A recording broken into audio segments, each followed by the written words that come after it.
Hello, welcome back to True Crime Guys podcast. I'm Lauren. And I'm Michael. What's up, people? How's everybody doing? How's your Black Friday shopping going? Dude, I did not do it. I was not going to brave it. You didn't partake in that Hell no. American pastime? I haven't done that in years.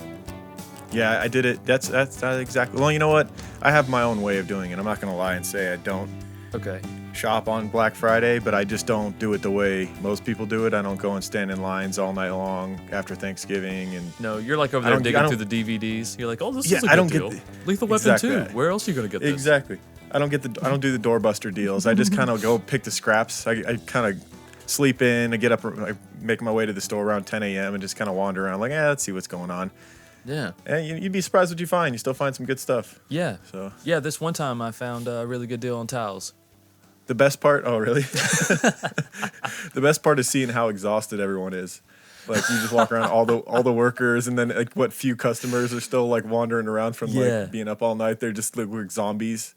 Dude, it's so great. Believe it or not, I'm all fresh faced. The biggest one of the biggest at the time, I think it was the biggest Walmart in the Southeast, is in the next county over, and I worked there for about a year and a half. Oh shit. And one of the days that I worked there was Black Friday. Everyone had to work, and I had to work the door, and it was the most awful experience I've ever had in my entire life. You have to check every damn receipt, every single person. It was like me, another guy, and a cop, and like you're just constantly trying to flag people down. You're running around like. So after like the first half hour, you were just like whatever, fucking checking the receipt. You're like, I don't give a fuck if he stole it to you. Yeah, no, fuck Walmart. Absolutely not, dude. Because you're so stressed out. Like it's so mentally taxing, and you also have to make sure everybody stays back until a certain time or whatever. Right. It's intense, man. I never wanted to work that again. Once I experienced that part of retail, I was like, nah, I got to get out of here, man. You know, anymore, it doesn't even really make sense to me because TVs are so fucking cheap year round. Like, you can get an LED TV for like a couple $100 any time of the year now. It's not like it used to be where it's like it took a year's worth of saving to buy a nice TV. Nowadays, dude, they just kind of give them out like fucking nothing, like candy. And also, because of that, you can find some really, really good deals secondhand. Like, that's really what we should be doing, man. We should stop buying all this new fucking dude, right shit now is the made time from to buy some TVs off OfferUp or Craigslist. Yes, or Marketplace, man. Some dumbass just upgraded from a 60 to a 65, and it's the same, like, LED fucking dude, 4K. Listen, if you buy and sell and trade stuff a lot, and you're not on Facebook Marketplace, you're out of the game, dude. That's one thing Facebook is doing right. Like where we need to be, because my wife and I are selling like 3 huge ticket items right now, like a trailer, get on our Facebook old vehicle, Marketplace, like all kinds of shit. Get on there, you will sell that shit. I'm telling you, the stuff I put on there, I sell within like 2 or 3 days. That's what's up, huh? Craigslist kind of died. Craigslist is done. It got taken over by the scammers, bro. It did. Yeah, it's bad. OfferUp's okay, but there's so many flaky people when you're trying to sell stuff. You know, it's like they'll waste your time. You'll be sitting around waiting for them to show up, and they never will.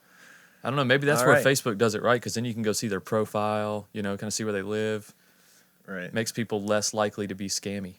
Yeah, I guess so, huh? You show up in the creep van outside the house if they don't show up. That's right. Buy it. That's right. Just slowly roll down the window and point at them. Right. I want to apologize for last week's static. It's always something with us lately, but I think I got the kinks worked out. I am now running my mixer, and I'm able to hear what's going on my end as well as hear Michael. That was part of the problem, is that I could only hear you. I couldn't hear what was going on through the recording, so I fixed that. I've got an earbud with Michael in one ear and then headphones over the top of that, so I can hear my mixer and I can hear Michael. So we should be okay as far as any kind of technical difficulties. I'll be aware of them from now on. Right. We're working out the kinks still, guys. Still, I know. We're not in the same studio anymore, but we recorded like that for what, 2 years? 2 years, yeah. You get kind of used to it. Yeah, you get used to being able to adjust on the fly together, and now it's like we got 2 different recordings and all this stuff. But right, and we could could always hear. Yeah, but no excuses. That's right. That's how I felt, man. When I was putting it up, I was like, son of a bitch, I got to apologize for something else in this damn episode. Yeah. And it does. It bothers me, especially at the I'm not saying that we're professionals, but at the level that we are now, you know what I mean? Like, we're past that kind of shit. We shouldn't be. But, I saw Lamar Jackson, who's the front runner for the MVP in the NFL this year. Unbelievable player. I'm scared because the Niners are playing him today. Oh, but I saw him show up. I'm sorry. I think it's 1 p.m. Pacific, so like 4 p.m. for perfect. Okay, go ahead. Sorry. But he showed up to a press conference a week or two, and he had a shirt on that I think it said "No excuses, work harder," something along those lines. And I was like, enough people. There's not enough people that have that mentality, you know. Nope. Somebody's always got a fucking reason for why they're not doing well or this or that. That's dude. right. Just, and take responsibility. Everybody has bad breaks, and everybody has like setbacks and everything else. Just keep fucking grinding. Yep. And don't let it get you down. That's right. What are we talking about this week? Oh man, we're talking about the Yogi Guru Predator, That's man. right. Bikram. The Yogi Guru Predator. Bikram Yoga. Oh my God, dude. I'm excited about this one. Oh man. Totally drew a blank there for a second, but I'm super excited about this one. All of This your was my idea. female listeners would give $1 million for a drop of my sperm. I kid you not. 1 million. I kid you not. I do not have If to I was force on sex. podcast one time, you guys would be rich millionaire. Been working on my Indian accent for this one. The most incredible case of megalomania I've Holy ever shit, seen, bro. maybe We in thought real Jim life. Jones was like an egomaniac. This guy. Oh, incredible. Like there was no denying this guy. He's like Robert California from The Office. He just walks into a I am situation the fucking lizard and king. he just tells you what's gonna happen. I am the fucking lizard king. No wonder Nixon pardoned him. Right? Oh, God.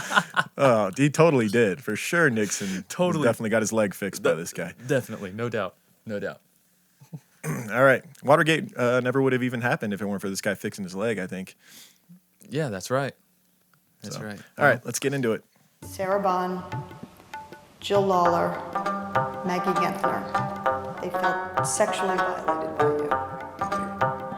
Lie, and lie. If I need women, I can make a lying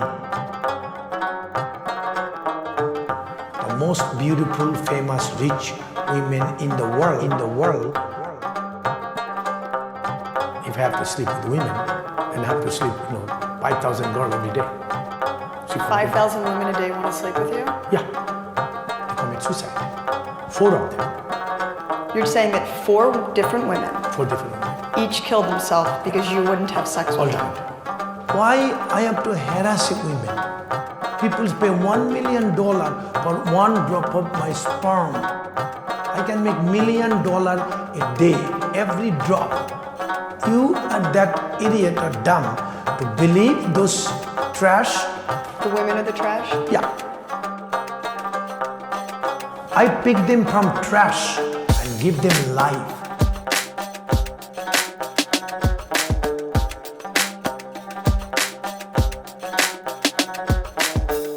He's my Yogi. Yeah, he will never hurt me. No, He's a megalomaniac. Yeah, I see what you're getting at. Sitting at the front of the class, AC on his neck with his eyes on my ass. He's a megalomaniac. Yeah, I see what you're getting at. Every time we do downward dog, he's like, y'all, face the back, the back. he's my Yogi. Yeah, he will never hurt me. No, He's a megalomaniac. Yeah, I see what you're getting at. Sitting at the front of the class, AC on his neck with his eyes on my ass. He's a megalomaniac. Yeah, I see what you're getting at. Every time we do downward dog, he's like, y'all, face the back, the back. he's my Yogi. Yeah, he will never hurt me.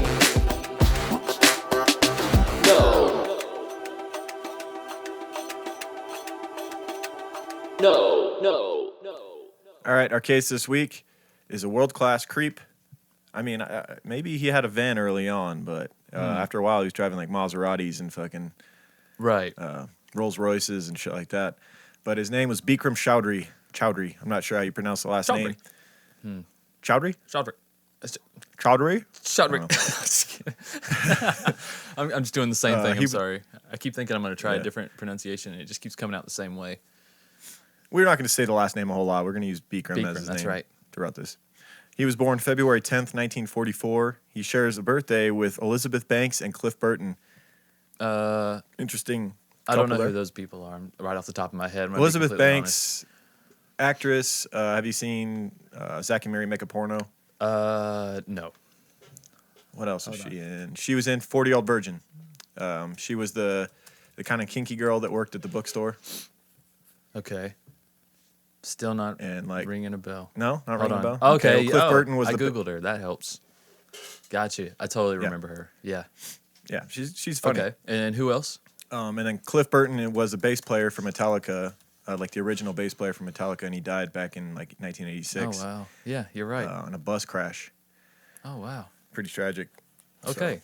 Well, there you go. Yeah. Good company though. Talented people. Yeah, no right. doubt.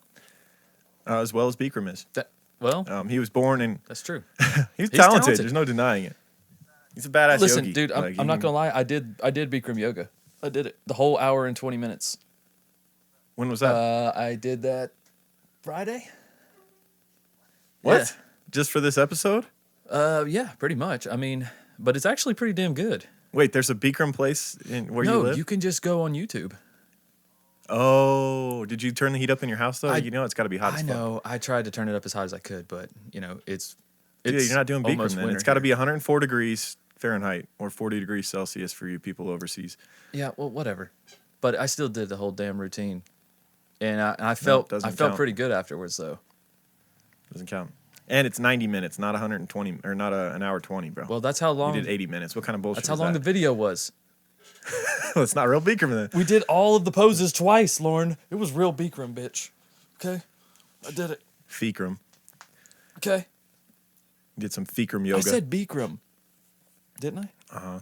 I'm gonna go back and 80 listen to the minutes recording. in the cool, in the AC. That It doesn't wasn't count. in the AC, but it wasn't that hot either. But I was wearing like a hoodie and sweatpants. I feel like the heat is the biggest part of it. Like it's very crucial. Okay. Well, It's kind of like saying you did a bike race and you were on a unicycle or something. I don't know. you think? Although that would be hard. That would be way harder. Way fucking harder. That's maybe a bad analogy. I really don't think the heat would have. I mean, it definitely would have made it harder, but I don't think it would have you stopped. did. You participated in a unicycle race, but you were on a bicycle. Huh. That's a better analogy. That's too easy though. That's also not fair. It's harder than No, it bro, looks. Doing, Bro. I have no doubt. I've Dude. done 30-minute yoga routines, and it's fairly difficult. I can't even imagine doing just yoga for 90 minutes, let alone doing it in 104 degrees. I'm not gonna. Yeah, and there was also some I poses think I, there's didn't think I could absolutely- do, but like the way they describe it, it's what helps. It's almost like you go into a certain pose, and then you're like, yeah, that's as far as I can go, and then they're like, expand your ribs outward, you know, push your face to the ceiling, and you're like, oh, I got a little Or- more. I got a little more room in there. I got a little more room. Or if it was Bikram, he'd be like, "Push your back to the back, bitch." I don't back. want to see that fat bitch. Yeah, exactly. Like he's a little rougher, but the teachers on YouTube, they're gentle. You know what I'm saying? Like they're trying to Get set your a back to tone. the wall, bitch. You fucker. But they don't do the poses though. None of the instructors do the poses. They're just always like looking around. Well, Bikram didn't do shit during know. class. He was sitting up on a fucking goddamn Air lazy con- boy with air conditioned ducks fucking shooting on his back. This cocksucker. Oh my god, it's just so great. It is. Can we? It's Let's. just literally like Ben Stiller needs to recreate his life with a comedic movie. I swear my to God. God. Like him. Can you imagine? Yes. Like because he really dives in. Like when he did that movie Heavyweights and he was the insane like fitness instructor guy. Mm-hmm. Like he could totally do a Bikram movie where or Steve Carell or somebody along the. I mean, maybe we could pick an Indian guy. Yeah. Maybe not be. Yeah. What's his name? Aziz Ansari. We could Aziz get him- Ansari. Oh my god. We could have him do a Bikram movie that's a straight comedy film. Yeah, I guess so. What about the guy from Harold and Kumar? Oh, dude, he would be perfect. That guy's hilarious. He's a genius too. You know, he's like super smart. I don't think he doubt has it. all kinds of like doctorates and degrees Yeah, and shit. I don't doubt it. He could do it, man. He could totally play Bikram. And that'd he's be great. probably a little older now. I don't know what he's up to nowadays, but I haven't seen him in a while. He might be Yeah. the perfect age. Perfect. Yeah, absolutely. So yeah, Bikram was a yoga teacher and the founder of Bikram Yoga, a form of hot yoga consisting of a fixed series of 26 postures practiced in a hot environment of 104 degrees Fahrenheit or 40 degrees Celsius. And it's like you said, you participated. What I was saying earlier is like it's hard enough just to get through a normal yoga routine. I can't imagine 90 straight minutes in that kind of heat and all that. Yeah. And I think there's absolutely something to this it to his There system, is. or quote unquote his system, because apparently he just stole it from his master back over in India. Right. That doesn't mean it doesn't work. It that's doesn't the matter problem. that it's stolen. I mean, it does no, it matter definitely that works. it's not his and he made a ton of money off of it. But the fact that, he passed the knowledge down in a pretty damn good way, that's kind of undeniable. You know what I mean? Yeah, but in the document. Okay, so the study source we used for this was a Netflix documentary that's all the rage right now, called Bikram Yogi, Guru, Predator. And in that, there was a guy that was interviewed who was under the same master as Bikram over in India, still lives in India, still practices yoga and stuff. And he was saying that he's all cool with Bikram or anybody who's studied under this guy going over and sharing it with people, but it's just only right to give credit where credit's That's due right. and not take it and make it. Basically, it's just straight up plagiarism, or you're benefiting from someone else's creation.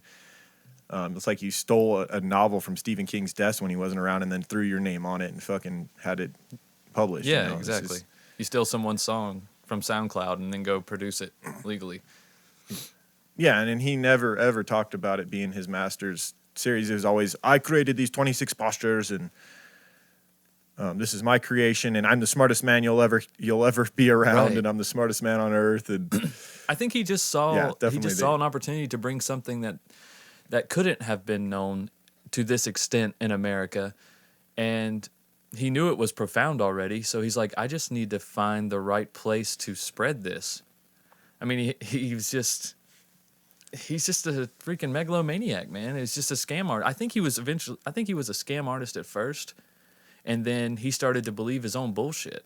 And that's where the megalomania came in. I think at first he was just like, power corrupts. yeah, at first he was just like kind of fake it till you make it. Whatever I got to do to make it here. You know what I Right. mean? This is all I've ever done. I've dedicated my And life everyone to this. bought in because they didn't dive deep into research. When he started becoming popular, and he would go on daytime television shows and stuff, and he'd be in his little fucking Speedo, Yeah. which is just always kind of strange because it's like daytime TV. They're all dressed up in suits and stuff, and there he is in a Speedo. in a Speedo on the stage with him, and like they're gonna buy whatever he's selling. They're gonna believe whatever he says. He says he's a 3-time yoga champion, which didn't even exist at the time. Right. They're not gonna do like a backstory and like research and call people in India and be like, was he a 3-time champion? They're just gonna be like, oh wow, They're not even going to he's a check his 3-time yoga citizenship. champion. They're not. they Yoga don't was even so care. new that they just hardly even knew what yoga was, let alone that there was a championship in India. Right, right. So That's what I'm saying. It was just opportunity. It was opportunity to bring something new to a place of ignorance. You know what I mean? And yeah, and he benefited greatly That's from right. it. Became a multimillionaire. He began learning Hatha yoga poses in the late summer of 1969. In his books, however, he claimed to have begun studying yoga at a very young age and claimed to have won a national India yoga championship for 3 consecutive years in his teens. However, after It was held in his later backyard. research, right. After later research, it was discovered that the first ever yoga competition in India took place in 1974, after he had already left the country. So, maybe it was Well, like dude. the Super Bowl didn't exist yet, but maybe he won like the whatever the American Football League championships. Maybe there was some other championship Oh. that's not even on record that he Oh, won. okay. Like you said, that took place in his backyard with him and 3 other Right. people.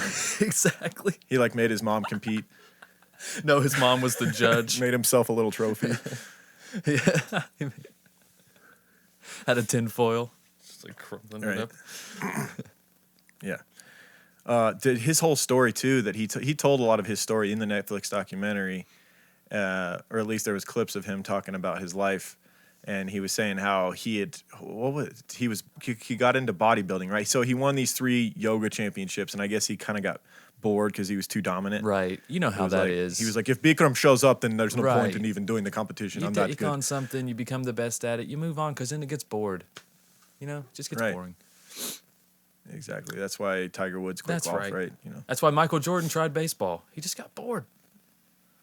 Yeah. It's just too easy, man. It's like playing Madden on rookie mode. Right. Just get bored. So he got bored, and then he decided to go into bodybuilding. So he got into bodybuilding it was powerlifting. Sorry, big difference.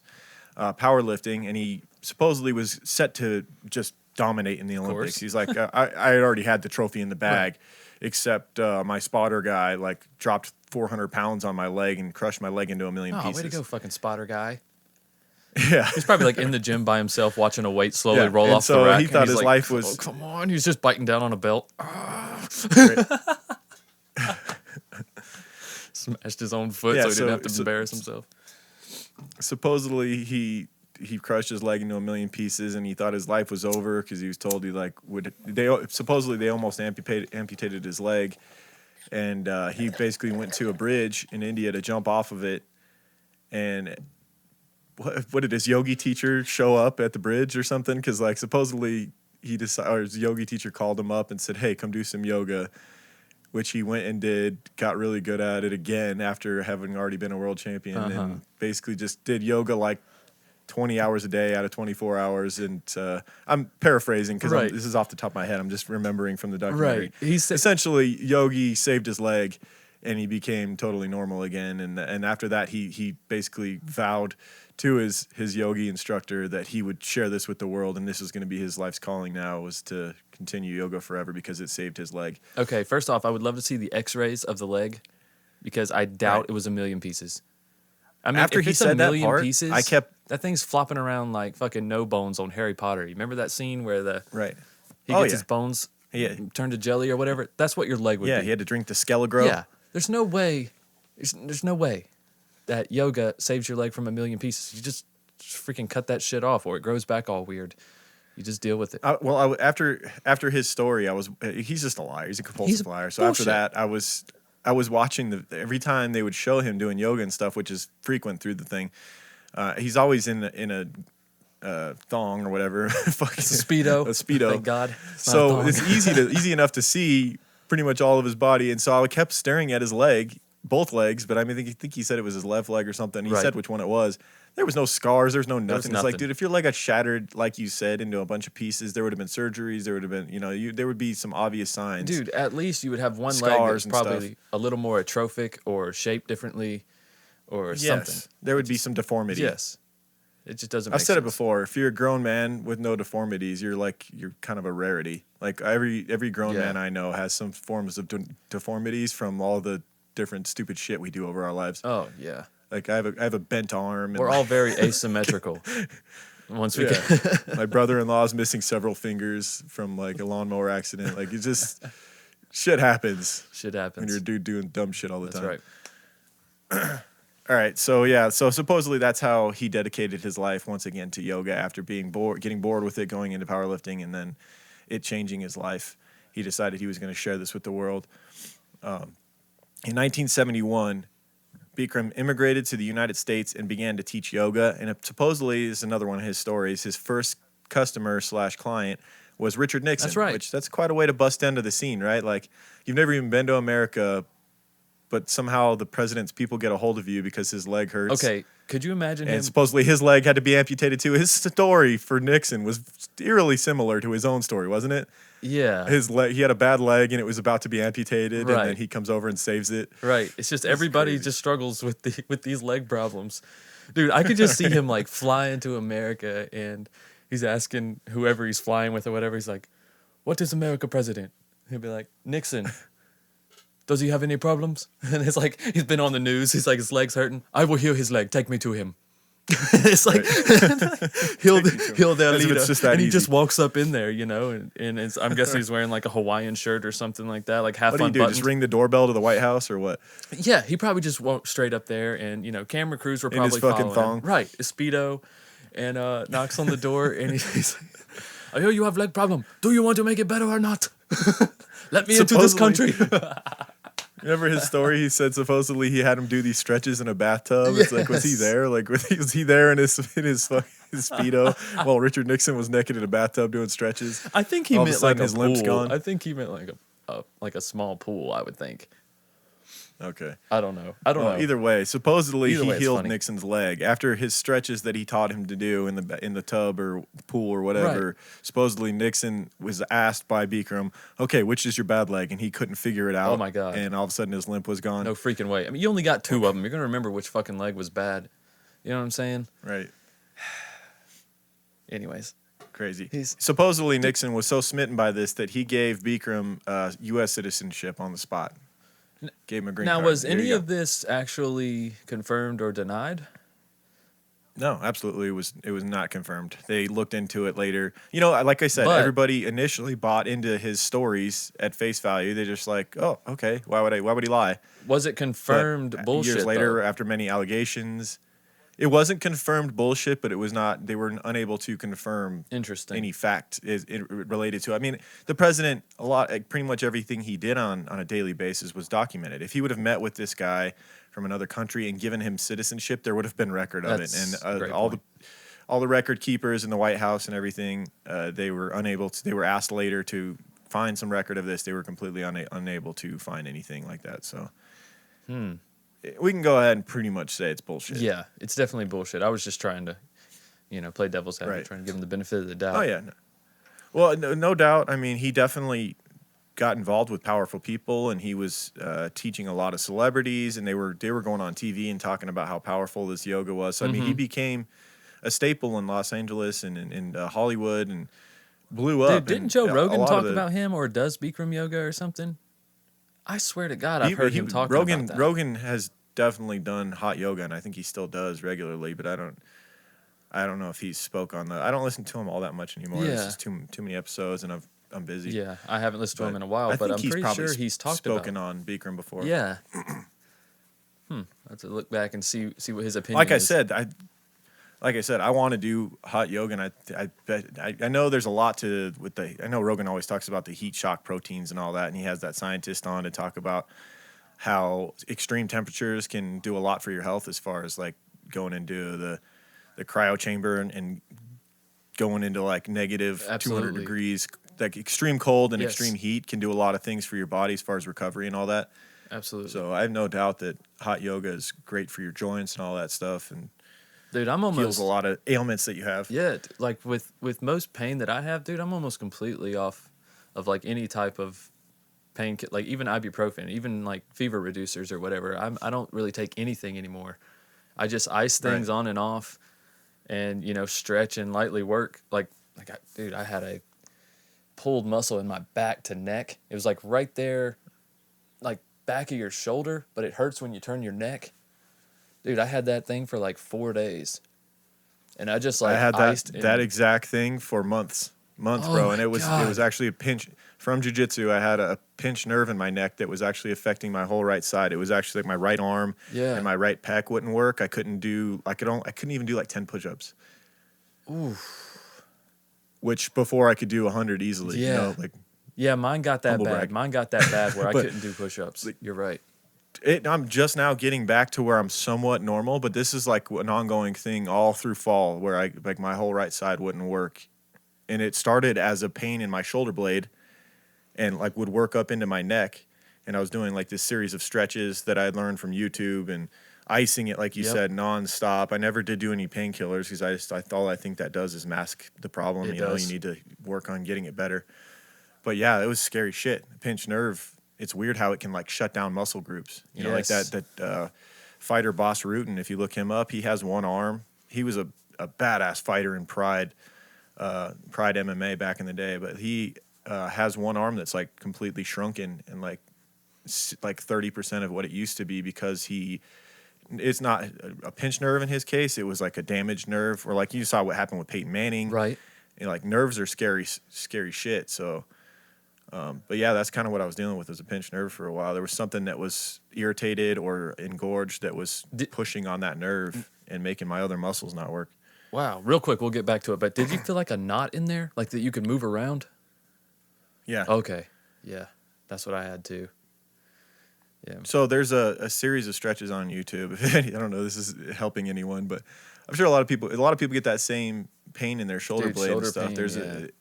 That's but everybody. it may be it may have begun in the neck, and there's a series of stretches. I forget what it's called, but if you look up on YouTube, it's like you do like chin tucks, and then you do like where you bring your head all the way back as far as it'll go, and then you do to the side.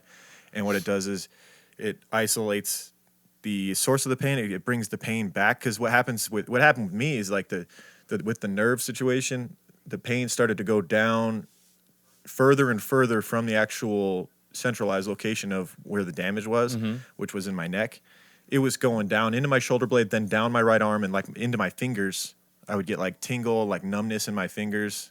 Whoa. It was scary, but like by Yeah. doing that series of stretches, it would bring the source of the pain back to where it belongs, and then it can actually begin to heal by doing that with ice and heat and all that. Ah, that makes sense. I constantly stretched mine. It just felt right. I was like, this is Right. definitely helping. I didn't know how, and it still hurt after I got done, but I just stayed at it and kept icing. My neck is so jacked up, dude. It sounds like fucking Rice Krispie treats when I move it around. There's just so many cracks and snaps and shit in there. Dude, get on that Bikram Yoga, dude. You do some good I spinal know, I cord need to. stuff. I need to mix that into the routine. That's right. For sure. All right, we enough. We done with the therapy Yeah, podcast, can we- physical therapy? Shit, does anybody left to talk about true crime? Seriously, we're so bad. All right. So he opened his first studio in Los Angeles, teaching his own style of yoga, Bikram Yoga, of course. And in 1984, he married Bikram Choudhury, who assisted him in founding the United States Yoga Federation and the International Yoga Sports Federation, the IYSF. Of course, she won the first national yoga championship held by the Yoga Federation of India in 1979, followed by 4 more consecutive years as national yoga champion. Sure, there was no bias there when you're like found the organization. Right. And Some John DuPont stuff. you're also the champion. You start seriously. the championships. You have the wrestling tournaments, and then you win them. There's a little bit of John DuPont to the Bikrams, aren't there? Oh, yeah.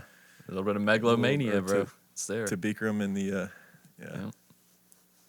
to the Choudhurys. Bikram Yoga expanded rapidly across America in the early 1990s. He began offering 9-week teacher certification courses, training thousands of instructors, and that's where that was the gravy train. That's where the money started rolling in for him, and that's when you see him driving around in Bentleys and Phantoms and you name it, the highest end cars, and he had a mansion, and he always had the highest end fashion, and his wife had everything you can imagine. Yep. Was when he started doing these seminars to teach teachers, future teachers, and basically the goal of all the people going to these was to open their own studios under Bikram's name because they knew that was a gravy train. Right, because at this point, I don't think Bikram's even teaching classes to the public. Well, unless they were probably taped. I'm sure he did the taped ones, the televised ones, or whatever. Or like high-end private lessons for celebrities or something like that, you know. But for the most part, it was his students who were doing the teaching to the public, but he was spending a lot more time with them. And then that doing so, these girls were spending a lot more private time with them. And if they wanted to have more, choice of where they taught or how they taught or whatever, Right. They kind of had to do the things that he said. This is where it starts getting kind of creepy. Well, yeah, it's franchising at this point. It's like this is how you really build an empire. It's like you want to open your own Firehouse Subs or whatever. It's like they wanted to open a Bikram Yoga. They didn't want to open just any yoga place. They wanted to put that Bikram name on it because they knew it already was made infamous. Right. It was already like that was going to get them a certain amount of people just off the bat just by having that name on it. That's right. So yeah, like he starts training these 9-week teacher certification courses, and there would be as many as 500 people in one course over that 9-week period, and each of them were paying $5,000 to $10,000. The later on, like over the years, it started to go up. I think near the end, before the allegations and everything, he was charging like $10,000 a person. When you think about 500 people times $10,000 over 9 weeks, that's a lot of cash. That's huge. And I guarantee you, 90% of it was going straight to his pocket. There was not a lot of infrastructure. It was just pretty much like they would rent a big banquet hall at a hotel, and it would be him teaching, and there was It's perfect. He doesn't even need clothes. He just needs a Speedo. he He just saves needs a so much microphone money. and an elevated recliner chair for him to sit in with an AC duct. Yeah, a throne to sit shooting onto upon. his back. Yeah. Yeah. And the way it worked was everyone that was there had to be recommended by their own yoga instructor. So all these people were the chosen people, They would be like the talented person at their own yoga school, and the teacher would say, hey, you should consider becoming an instructor for Bikram. I'll recommend you to him, and that's how they would get into this 9-week course. So they already felt special going there. So what do you think these and that was teachers part of it. got as a kickback for recommending these students? They definitely had to have gotten something right. Why would they do Exactly. it for no reason? Why would you send your best students away from your studio? Right. So there must have been some sort of kickback there as well. Or maybe that you're just talking, and I'm sure it happened in-house as well. So students that were already proficient enough to be teachers who had their studios were just picking out the next teachers and so on, Yep. so on. Yeah, so I see what you're saying. That's just an internal feed system. That's just what you would be taught to do. Yep. Bikram Yoga Studios would be founded in many countries around the world, and it became all the rage, with many celebrities seen partaking and discussing its benefits publicly. Before long, Bikram had built a $100 million empire with 650 studios in America alone. It's insane. Yeah, just blew up, man. And he was 650. seen, You get a all studio, over and you TV get a shows. studio, and you get a studio. dude, sold out big time. Wow. But hey, at this time, there's nothing wrong with that. That's the American dream, right? You know, he's expanding he created a brand, Right. You know, and he was franchising it all over the place. And as long as the people were trained properly and each studio was doing Bikram the way it was supposed to be done, I mean, I at least think that it was done right, and that they had to go do a 9-week course to learn how to do it, train it properly. Right. It made sense, except when you start hearing all the stuff that was going on in these training courses. Though some certainly found and continue to find Bikram's hot yoga studio life changing, he allegedly harmed some practitioners. And Well, that's why that's we're what that talking about it. documentary series is really about, or that documentary. The Netflix documentary Bikram Yogi Guru Predator identifies the purported sins of Bikram and speaks to people caught in their crosshairs. So, like we kind of mentioned how you had to be already the chosen one at your studio to even to be able to go and be a part of this 9-week course. Right.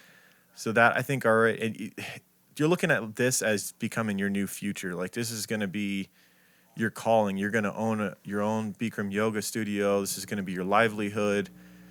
And so there was already that amount of power that he had over them before they even got there. You know, like their future depends on this, getting through this course, and then they can open their own studio, getting his stamp of approval to open their own Bikram studio. Absolutely. I mean, this is a huge dream, because these are people who truly believed in this method, and it truly changed their lives, like for the better. And then now they can implement their job with the thing that changed their life, the thing that they, you know, give that title to. That, you know what I'm trying to say? You're right. It is. It's their dream. It's not only their passion. It's like it would be their dream. Imagine getting paid to do what you like to do, anyways. So yeah. You remember the guy that they interviewed who was 300 pounds going into doing his first Bikram class, and right away, Bikram tore him down. Said, you know, I don't want to see your fat jiggle. Yeah. Suck that in, and you know, and he said I needed to hear that. Like I guess some people, tough love is definitely. If everyone is always easy on them and they never push themselves through anything, that kind of thing can be, just hearing that can be life-changing for some people. And it was for him. And that's why he held Bikram in such high regard. And even to the end, he didn't want to believe the allegations. And eventually he had to. There was just too much evidence. And he decided that he couldn't do anything under the Bikram name anymore. And that was an interesting dude, because he was like crying at the end. He's like, this man changed my life. And he was always good to me. But I can't like ignore these allegations anymore. Right. You know, that's one of the downsides of having such a accepting society. You know, I mean, it's a lot of good things about it, you know, accepting people the way they are, encouraging people, blah, blah, blah. But at the same time, you're not going to get that if you really aren't happy being overweight and everyone's telling you that, oh, you look good and blah, blah, blah. And then you're thinking, well, you're not going to have much motivation. You know what I'm saying? You're not going to, but if somebody tells you that, like Bikram did, is just straight up front. You know, it was the shocker that he was like, wait a minute, I am fat. Everybody tells me that I look amazing, but I don't, and I don't think that I do. You know what I'm saying? Sometimes getting that little slap back to reality, I think we all need that sometimes. Yeah, there's that book, actually, to go back to Joe Rogan for just a second. He had an author on, Stephen Pressfield, who wrote a book called the War of Art. And it talks a lot about resistance, that we all have resistance within us. Have you ever heard about that or read that book? I have heard about it. It's a really quick read. No. Man, I can't recommend that book enough. And also, like, revisiting that book as far as, like, not sugarcoating things for yourself, not giving yourself all these breaks every day. Every day you're faced with decisions. You can take an easy route You can always do that, the easy, comfortable route, or you can, try something that is better for you long term. Force yourself to go work out or force yourself to better yourself. And a lot of times people all continually every day they pick the easy one, and it makes you feel good in that moment, but it's not better for you overall. Like after a tough workout or whatever, doing something you didn't want to do initially, you are happy, like you got through it, and you're so glad you did it 99% of the time. Yep. And you're a better person. Like I do it because afterwards I'm a better husband, I'm a better father. If I force myself to go do something I didn't really want to do, but I know it's better for me overall, you're just so much easier to be around, so much better. You're happy with you because you're not running from resistance. Like he constantly uses that term resistance, and I think it's a beautiful way of describing it. It really is, and it gets easier. The resistance is gets less and constantly less. pushing against us. But it gets less and less. Exactly. The more you defeat eventually it. you get momentum going. That's right. Then And then there's like, what resistance? This is just how I live. Right. Yeah. Right. And so all this stuff he had over these people going into it, and they thought he was this guru and he was this life-changing man, and they really believed he came up with this system, and so this is the mindset they're going into this 9-week training course with. And so he already has this great power over these people, and he abused it. There's no denying he abused it, man. Even just the behavior we have on tape, to me, he was pretty cruel to a lot of people, Right. and also you just get the sense this guy, the megalomaniac, as you said, that he's not going to take no for an answer from anybody. Dude, because he thinks he's like the second coming of God, That's exactly right. He would tell people, I can't tell you who I am because it would blow your mind or whatever. Like, you're not even smart extent. enough to understand my brilliance. Like, Right. And to me, I'm sitting here as an interviewer, I'm like, you're not even smart enough to come up with a real answer or explain what you're doing. You know what I'm saying? Like you're just reverting back to yourself being above everything, that you don't have to answer for anything. And you could tell that he pushed himself, like, not only physically, but I think also emotionally into these people's lives. You know what I'm trying to say? Like, he made it a big part. I guarantee you, however their yoga session went that day, it controlled their whole day, maybe their week. You know what I mean? As it went on. right, I'm talking about these instructors. I'm not talking about people that just come regular. right. But I mean, like you said Well, before, that's the majority. That, like we said, that's the majority of the people he was training were the future instructors in this 9-week course that he would do. They were paying a ton of money to be there. That's another thing. They already had a huge financial investment in this, and so like if he does something that you're uncomfortable with during this 9-week course, are you like, let's say it's not like over the top yet, but you're like, that's kind of weird that he just kind of rubbed up on me that way, or said that strange comment, or whispered in my ear like we should be together, whatever. You already have, say, $5,000-$10,000, maybe that's your life savings, and this is your future. Like, you're going to open a shop and everything. It's like, and you're thinking, I'm going to have my own studio. Most people are not going to most people are not going to have the conviction to just drop everything right then and like, I'm not comfortable with what you just did, and just leave and make a big scene. And then also there's that peer pressure, because everyone else around you in that course thought that, your whole social network is all like-minded people who are invested in the Bikram system, and they have the same mindset. And it's like, if you're the one who makes a big scene, who do you think they're going to side with? They're going to side with the guru, like, oh, you were just being weak, whatever. And also, yoga already has that kind of underlying sexual nature to it. You know what I mean? And then you're turning into the hot aspect, and then everyone's half naked. You know what I'm saying? So everyone's kind of like, relax, like, chill out. You don't want to be that one buzzkill. I mean, he didn't even let people like leave the room to go to the bathroom and shit. Like, it was a certain tone. Like you said, the peer pressure, even though no one was talking, the peer pressure in that room had to be ridiculous. Oh, no doubt.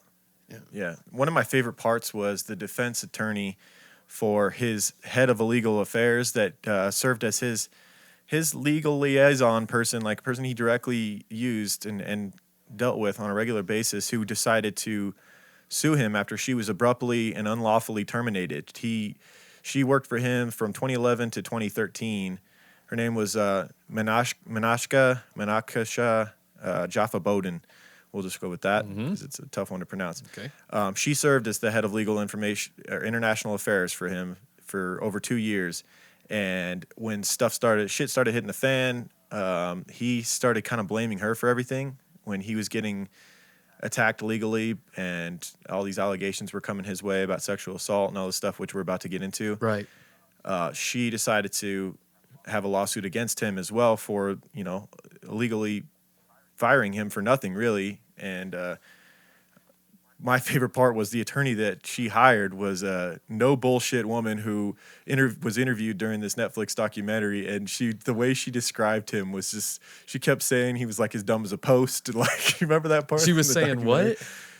She was saying like Bikram is as dumb as a post. Like he is one of the dumbest, dullest dudes. Like he puts off this persona like he's so, it's like he tries to convince people that he's so smart that he's not even going to bother explaining to you because you're just not even worth it. But really, it's just he has no way of explaining. Exactly. anything That's what 'cause I was just saying earlier when he was on that. When he was in that interview. Exactly. That's all it is, man. He just can't think of anything to say, and he has these default responses that also soothe his ego. And the defense attorney also, like, she loved, like, basically they were like holding him hostage by making him sit down in court hearings and listen to these allegations, and he just, because he's such a megalomaniac, he couldn't sit there and he couldn't take it. There's video of him in a suit sitting there in depositions and stuff, and he couldn't take the fact that a female was sitting there telling him what to do, that he had to be there, right? Because he's so used to running everything, doing whatever he wants. He has more money than God, he's driving around in Bentleys and he's running the show. Thousands of people have to listen to him at these conventions, and everyone thinks he's God, and it's like now he's being forced to sit here and listen to this stuff, and he would explode on them in these hearings and depositions. It was torture. It was torture for him, and it was like not helping his case as far as, the way he was seen by these judges was not helping his case at all. Dude, if we ever get him back to the U.S., we should have a Bikram roast on Comedy Central. Oh my God! Talk about ultimate revenge. You'd have to destroy strap him to the chair, dude. You'd have to strap him to the chair and duct tape chair. his mouth. Probably, he'd probably be yelling over everyone's jokes and shit. Yep. Oh, for sure. Guy can't take a joke very well. Let's put it that way. He's not. No. Not all that self-aware. Yeah. So before long, he had, like we'd mentioned, he had $100 million and 650 studios. And then the allegations started to come out. He reportedly preyed on women in his teacher training courses, which we mentioned it cost up to $10,000 just to be there. Since 2013, 6 women have come forward accusing Bikram of allegedly sexually assaulting them, and one woman of flat-out rape. And she was in the documentary. Dude, I as believe well. her. I believe her 100%. Larissa Anderson was her name. She sued Bikram and Bikram's Yoga College of India in August of 2013. The suit alleged she was sexually assaulted by him in October of 2011. Her story was that she was invited over to his house. Like, she became that close with him, that she was invited to his house, and I guess his wife and his kids had gone to bed, and he was sitting there watching a movie with her, and she's like, I want to go to bed, and he was like, no, I'll just stay up a little bit longer. And eventually he tried to make a move on her. She said no, resisted, got up and started to leave the room, in which point he came over and had his way with her.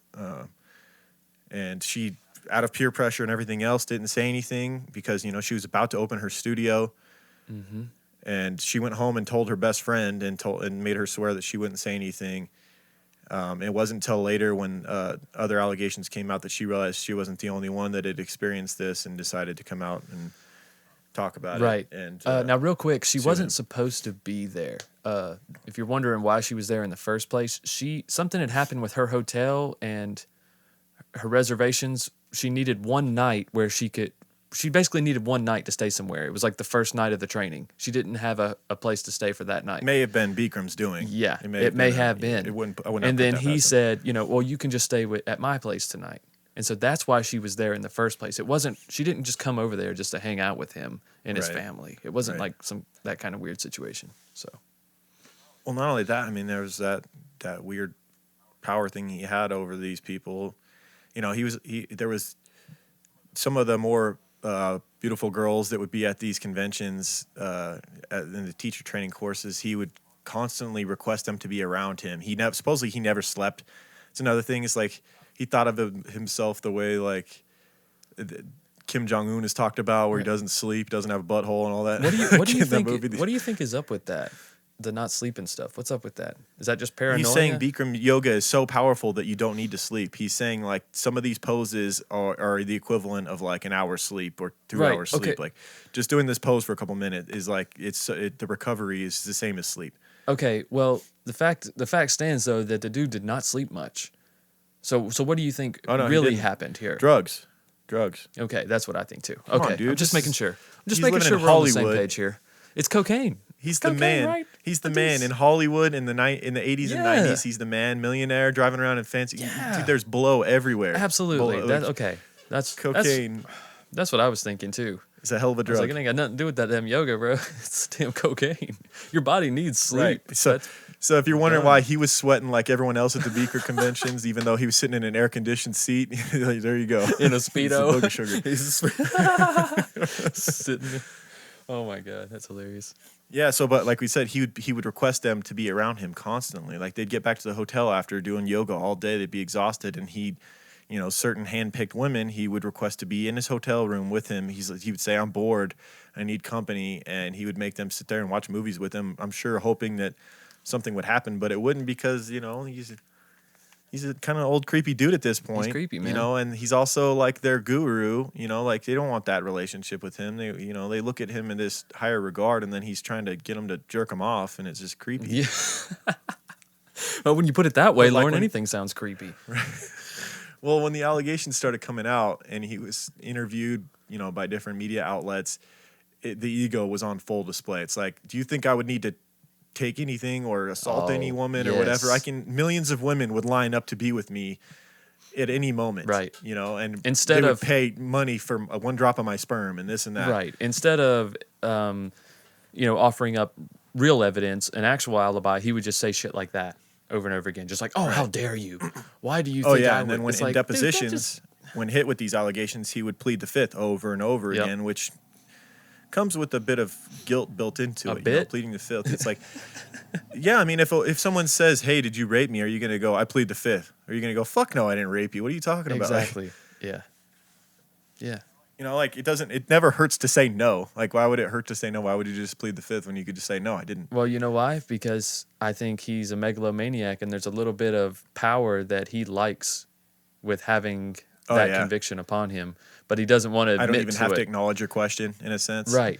But no, I mean also the fact of being a predator. I think he feeds on that a little bit.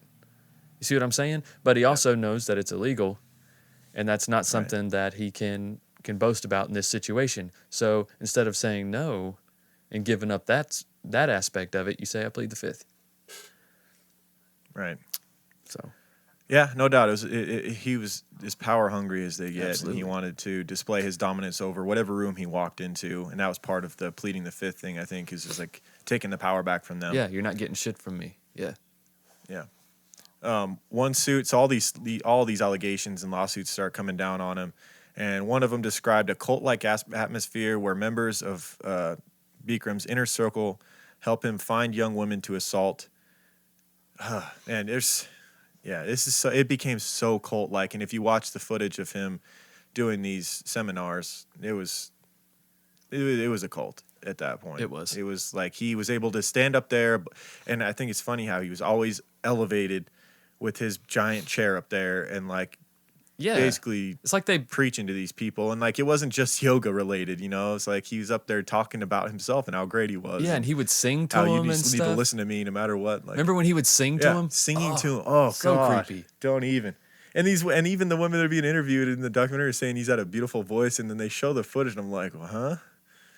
Man, you really were like clouded. Your judgment was a little bit clouded by They were. your love for this guy because, yeah, the singing voice was not all that. Right. Yeah.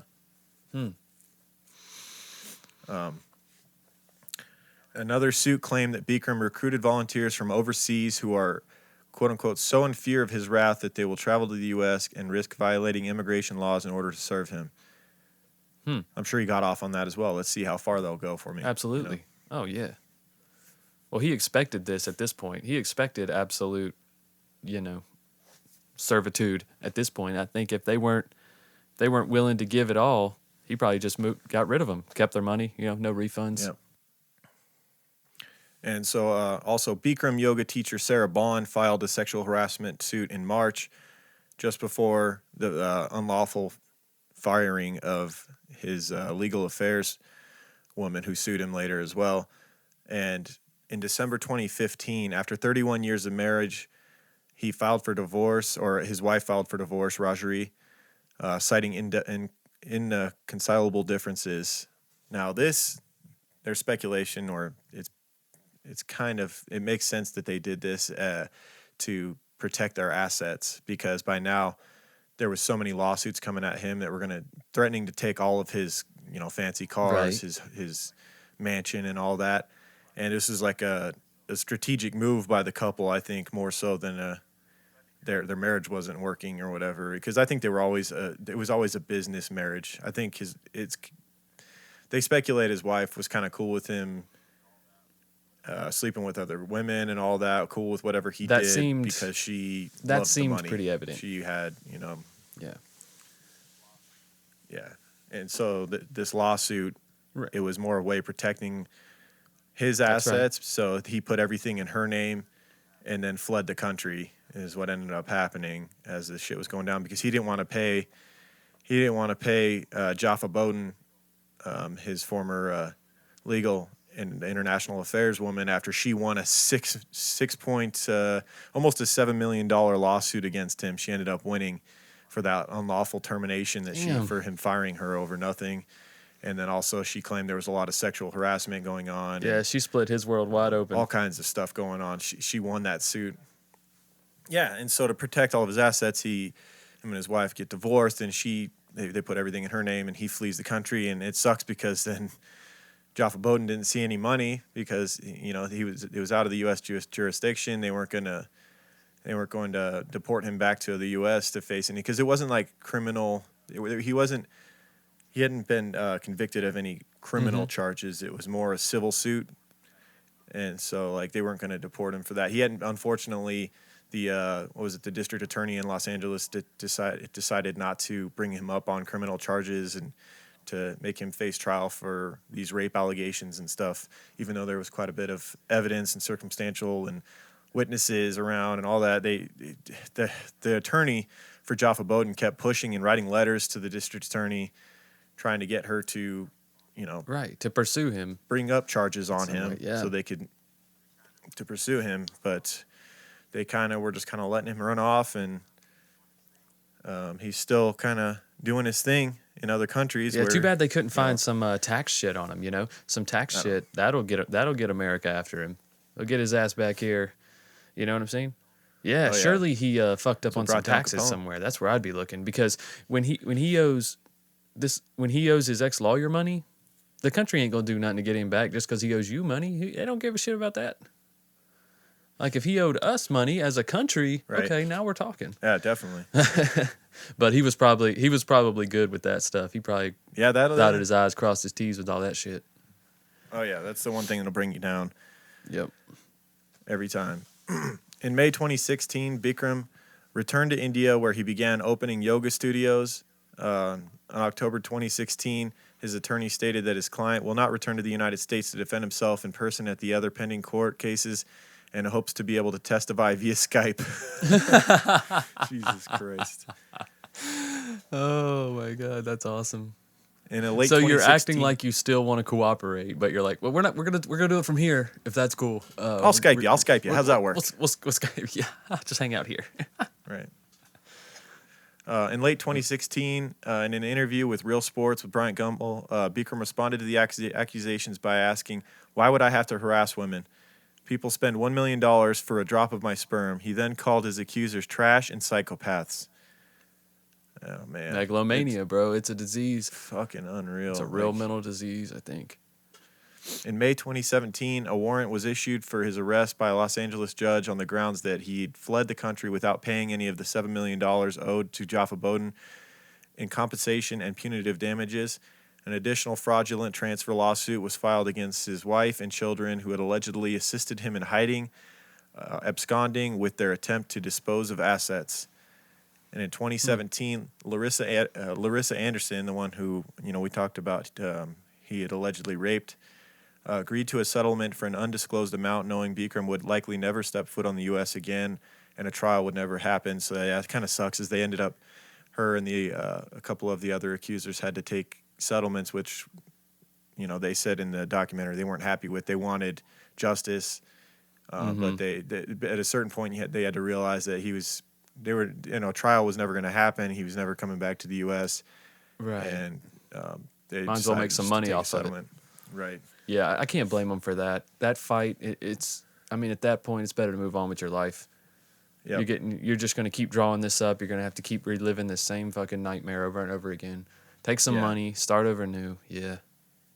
And at least he wasn't able to keep living his fabulous life in America, and his name was besmirched, and people now know the kind of man he is. And that's right. There are still some loyal Bikram people out there. He's still making money doing these teacher training courses in other countries, unfortunately.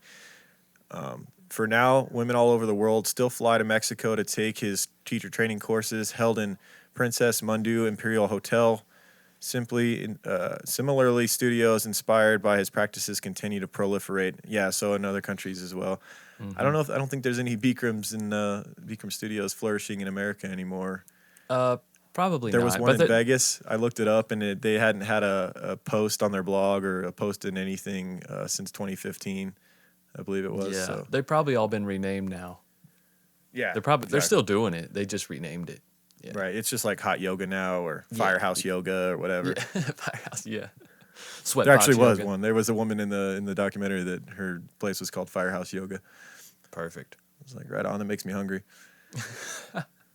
A woman who attended Bikram's training class in January 2019 wrote a blog post in which she wrestles with between her love for the practice and her disappointment for its founder.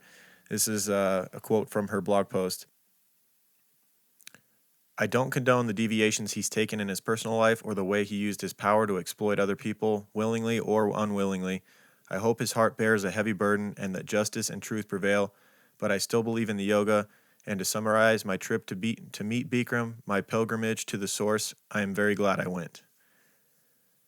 She also expressed a sentiment parsed often in the documentary. Can Bikram devotees separate the art from the artist, yoga from the yogi? Absolutely. Because it's not his yoga in the first place. That's easy.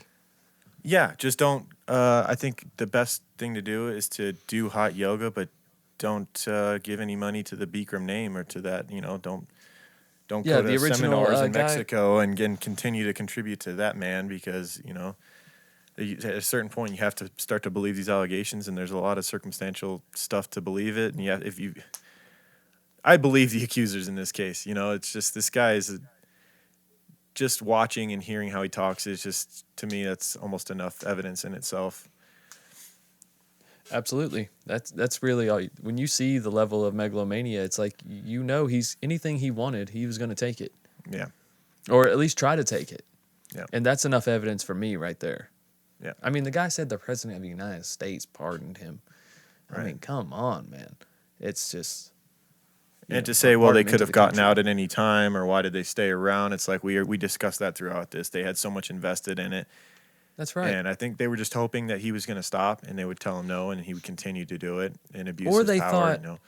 Or they thought, well, look, once this is over, I'm opening my studio in St. Louis, or I'm opening mine in New York. They thought, right. And I'll be done with it. If I can just get through this, I'll have everything I want, and I'll be far away from him, and it's not going to matter. Exactly. But well, he's still doing his thing in Mexico. If you want to go get some lessons. Nah, it's free on YouTube. It's everything's on YouTube, man. Yeah. Shit, you probably watch this documentary on YouTube. Yeah, well, or Netflix. That's Bikram. We did another Netflix documentary, guys. We hope you enjoyed our take on it. And hopefully the audio was good on this one, and we don't have any mishaps. Right. Sounds good to me, man. Sound good so far. We will be back next week with a Patreon exclusive episode. Yeah, Speaking we will. of Patreon, check out our Patreon page, patreon.com/truecrimeguys. All kinds of content on there. For $2 a month, you get access to all of it. If you want to go up to the $5 level, you get the very prestigious gold Creep Van sticker which only very select people in the world We're also having yoga convention coming up soon for only Gold Creek Van members. So Yeah. look forward to that. Oh, real quick on Patreon, guys, if you're on Android, which that's the mobile app that sucks on Android, if you go up to your Patreon home screen, when you pull it up, it'll say Get RSS link. There'll be a tab at the top, or at the bottom. I'm sorry. You can click that link, and then you can open it up in another. That's an easier way than going through the email and all that shit. They put it right on the home page of the Patreon app now. Oh, hell yeah. So that's it's convenient. easy. So I linked mine to Podcast Addict, and it works great. Every time a sound file goes up, boom, it's right there. I get a notification. And I was looking at it the other day, and we got like 83 or 84 sound files on Patreon right now. Yeah, because Now- you also get Michael's show, Higher Thoughts. Yes. Yeah, I was about to say you get a that bonus show by, 30-something of them are being a Higher part of it. Thoughts. So, and then also I release MP3s, some of the intros that are requested or whatever, the MP3s are on there, and they're available for download. I had somebody ask me that on Twitter. They were like, I got a good idea. You should put MP3s on Patreon for us to download. I'm like, hey, we already do that. Obviously, you're not a patron. I'm kidding. I didn't say that. Right. But I was like, Obviously no, a freeloader. you're obviously a freeloader. You don't know that. No, Yeah. but there's tons of stuff there on Patreon, guys. But $2 a month. Gets you And- access to all that. And then there's other perks as Right. well. Patreon.com/truecrime, guys. Yep, check it out. And also, you should check out Oh My Gaia. Right, Lauren? Yes, an all natural. Yeah. Wait, how's it go? An innovative Yes, an all natural deodorant and beard oil company. fragrance and beard oil company specializing yeah, in 'cause paraben there's- and aluminum-free products. Yeah, because there's incense now, so she added to it, huh? That's right. There's some true crime incense. Don't know how long those are going to be around. I think she's kind of testing the waters with this. I'm trying to get all that she has, so there probably is none to sell.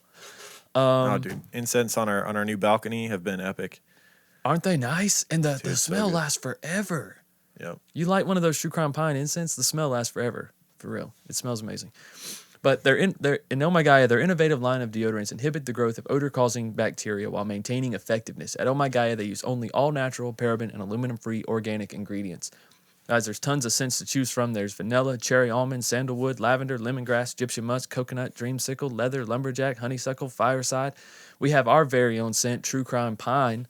And also another one of my favorites, me and Lauren both, we like Sailor. It's an love it. awesome, Love it. Such one a of my good scent. favorite scents ever. Sailor, Egyptian musk, True Crime Pine. Those are three that I keep on hand pretty often. But because you're True Crime Guys listeners, you can use the word Creeper, CREEPER, for 15% off. And that's at ohmygaia.com, OHMYGAIA.com, or at shop_ohmygaia on Instagram. Thanks, guys. Right on. Thank you to everyone who's gone and written reviews and rated 5 stars. Even if you don't want to write a review, if you just click 5 stars, or just click 5 stars and then put some fire emojis in there, and we'll give you a shout out. Because if you just click 5 stars, we can't shout you out. But thank you everyone who right. takes the time to go do that. Could have got a few more this week. Gothic Spell and Justine 603 on iTunes. Thank you guys for the 5-star Oh, yeah, reviews. nice. So Appreciate it, guys. All right. We've been staying up on those reviews. We need to give them more space, so it sounds like we get more. right. Yeah. Yeah, or we need to revisit Stitcher. I think we keep getting those, but it's kind of tricky as to how to read those reviews, man. I'm too dumb to figure it out. Yeah, that's We'll get right. around to it. Hey, you know what it is though? We're starting to get our rhythm back, man. We're chugging along on this train right here. We're getting caught That's up. true. The We're getting momentum's caught going, up, man. man. We're That's not letting right. resistance beat us. That's right. Not gonna happen, Resistance. Get the fuck out of here. We're running this train for what, 3 years now, dude. Next month will Dude, be 3 it's years. crazy. It's crazy. It's like 3 I years. didn't. I know I've said it before, but I didn't have any kids, and now my kids, like, I got 2 of them, and one of them's about to walk. The other one's already never shuts up, running around being a maniac. Yep. That's right, So, dude. Yeah, it'll be if a fun you Christmas go this back year. and listen to old True Crime Guys, you can. I mean, there's a real evolution here. I get why people want to binge and listen from the beginning. I'll probably do that Right. one day. It'll be fun to go back and The just listen podcast because itself tells its own story, aside from the Yeah. stories that we tell on individual episodes. I'm not. Yeah, I know we've talked about it before, me and you, but neither one of us are huge on social media. I don't post a lot of stuff on there, and I feel like, compared to everyone else, I think I'm going to regret it one day, because I do like when things pop up and they say, here's 1 year ago. And I'm like, oh man, I remember that. Remember Right. such and such or whatever. But I feel a lot better about it because I have this podcast. And because I do higher It's like a time thoughts and- capsule, right? Yeah, it is. It is like a time capsule. And I've done recordings with the kids and stuff like that. So it's kind of like my own little memory lane. I'm kind of an audible person. I like to listen to things. So it's a cool way for it to be stored. You know what I'm saying? And you ever think about someday your kids will go back and, well, your kids are already old enough to listen to it pretty much, but like your kids will go back and listen to what their dad was like years ago, you know? Yeah. Or if something, God forbid, something happened to us, you know, they have this whole catalog. They could really get to know their parent more someday. That's a great point, dude. That's an excellent point. We got to get together at least once a year, you know? Yeah. That's what we need to do. We got to have like a check-in. All right, guys. Apparently, me and Lauren need to just have a regular phone conversation. We need to hug it out. Yeah, we need to hug it out. But I guess we will see you guys next week on Patreon. Yeah. All right, guys. Keep creeping, All right. guys. Later. Keep creeping. True crime guys, in the desert we like a mirage. It's okay if you clicked on us cause you thought we was True Crime Garage. Now we ain't mad at you, sit down, let us talk at you. I'm talking to the creeper army, we out here making murder, get murder. True crime guys, in the desert we like a mirage. It's okay if you clicked on us cause you thought we was True Crime Garage. Now we ain't mad at you, sit down, let us talk at you. I'm talking to the creeper army, we out here making murder charming.